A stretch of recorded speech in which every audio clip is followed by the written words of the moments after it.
Early morning here in St. Augustine, and you can hear the traffic is already picking up pretty big. It's a nice foggy Sunday morning. You can see the beautiful Castillos de San Marco behind me over there in the fog, and then right over there is the wonderful city gates that have been here at this city for as long as the city's pretty much been around. But right behind us is the Huguenot cemetery, and the Huguenot cemetery was where they buried those that couldn't live in the walls of the town, which they've rebuilt partially of. People who couldn't be buried in there because the only people who could be buried inside the city were Catholics. So thus became the Huguenot cemetery. Now right over my shoulder, right there, that's the grave of Judge Stickney.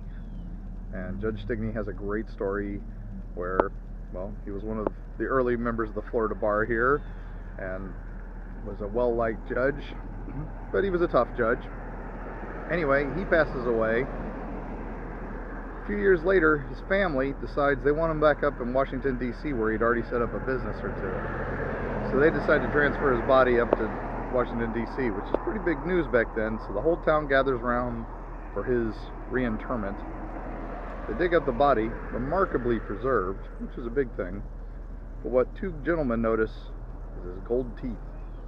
So they run up, make a mess of things, and steal Judge Stickney's teeth. Now his ghost is still supposedly seen in this cemetery to this day, looking for his teeth. More on that in strange Florida coming this fall from History Press.